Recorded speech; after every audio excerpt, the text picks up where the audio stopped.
In this lesson on neural filters, we are going to talk about the Colorize neural filter. And this is really one of the more impressive of all the neural filters. So we have this black and white image here, and I have another one that we're going to work with in just a little bit. And they're in black and white, and I'd actually like to see them in color. Well, if I were to do this manually, it would take me a very long time, and I would do it very poorly, and it would look very unnatural. So let's go ahead and see how Photoshop does it now with neural filters. So I'm going to go here to Filter, Neural Filters, and then again on the right hand side you're going to see your little panel up here, and then as you look down below you're going to see there's going to be an option here for Colorize. So when you click on that, you're going to see it says Colorize helps with recolorization of black and white photographs. Well, that's exactly what I want.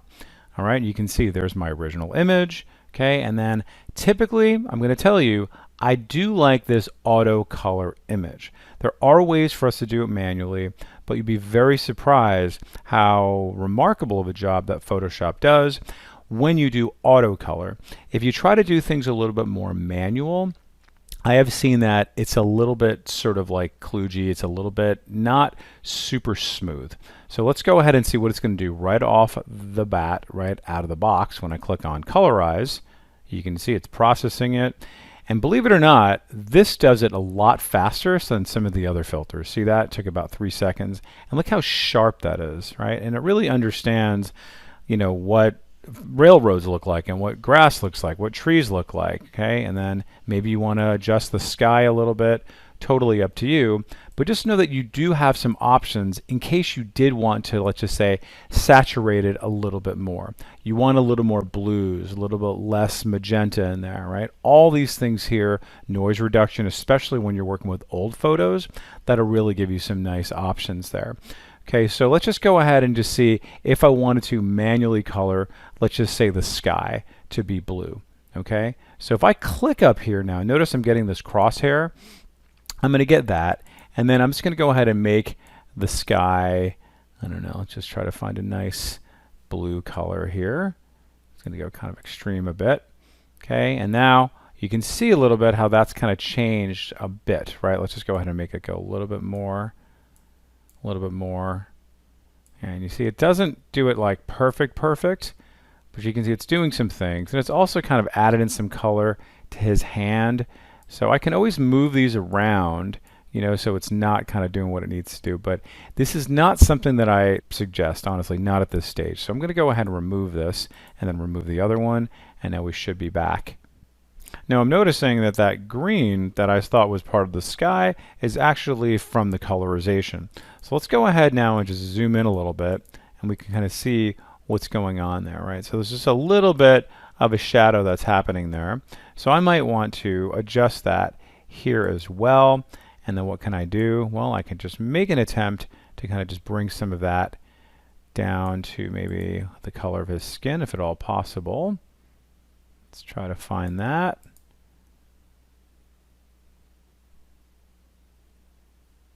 Wait for it to process, and it's going to do possibly a little bit better. And let's maybe bring up the color just a bit. Again, it's processing one more time, and it's really doing the best it can. Maybe let's bring down the strength this time. Again, seeing if that affects things. I might need to maybe come in a little bit more, but I'm just going to click OK for right now, bring it into a smart filter, and let's just see what it looks like once it finally processes. And it's still pretty remarkable. Now, of course, knowing that this is in fact a smart filter that has a mask on it, I might make an attempt to see what it looks like underneath that green to try to fix that. All right, so let's just go ahead and maybe zoom in a little bit. Okay, so I'll go ahead and come over to here, zoom in, and then go over to here to my mask. And then I'm going to bring down my opacity down to about maybe 30-ish or so. Use my brush, and then I'm going to paint black through that. And I'm just going to kind of poke through it a little bit and see what that can do to kind of just bring some of that green down. And then his original color, you can see now comes through, and you can't really tell the difference because, you know, it's like black and white, more or less kind of the color of his skin.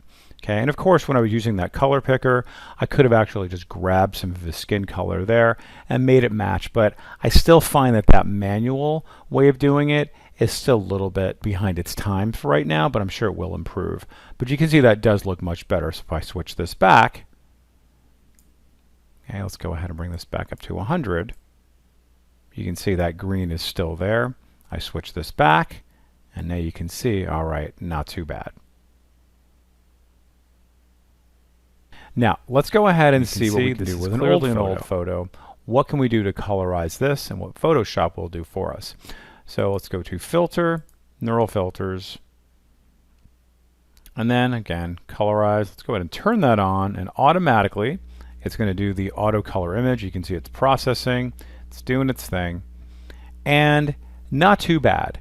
Okay, so you know, it can be maybe a little kind of fakey looking, but this image is kind of a little fakey looking too, right? I mean, that's pretty much true to form of what she's got here. All right, but now if you wanted to, you could play around with some of these things here. If you wanted to, let's just say, bring down some of this blue here, right? You can do that. So let's just go ahead and maybe slightly bring down some of that saturation. Wait for the processing. Okay, it's very slight. Okay, maybe that's a little bit too much red, but hey, you know what? I got rid of some of that blue. This is really just going to be a spice to taste. Let's try out this color artifact reduction. Okay, and that's basically where it's like tried to fake things that it couldn't understand. Then you can maybe reduce that and see where that comes out from. And there's not a whole lot of noise on this, but like for scratches and stuff like that, let's just see what it does if I bring it all the way up here. Keeping an eye on the photo, see what changes. And nothing too dramatic. So it's not too bad. So now let's go ahead and just say Smart Filter. Do that once again. And what we could do now is once again take a look at our Smart Filter mask, and then if I really wanted to have some of this gray back in there again, I can very easily do that with my brush. And then I would just maybe keep my opacity down, yeah, to like 30 or 40%. You know, and just have that kind of poke through a tiny, tiny bit. Okay, you can see I'll be able to still get some of that original color from the gray, but then maintaining some actual color so it's not totally drabbed out.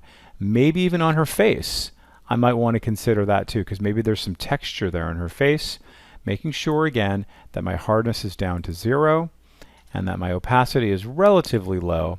And see, now it's not so like over-colored. Let's maybe go on her lips a little bit. Let's make that a little bit smaller. Just a little bit right there, right? So then it's not so over-colored. It doesn't look like it's been obviously colored.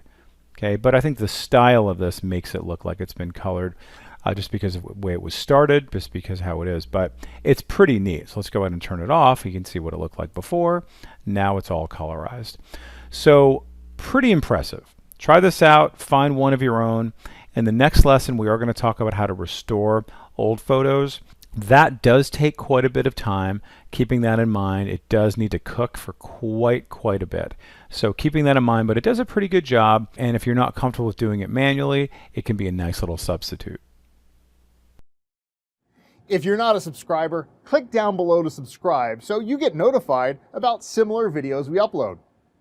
To see the full course that this video came from, click over there. And click over there to see more videos from Simon Says It.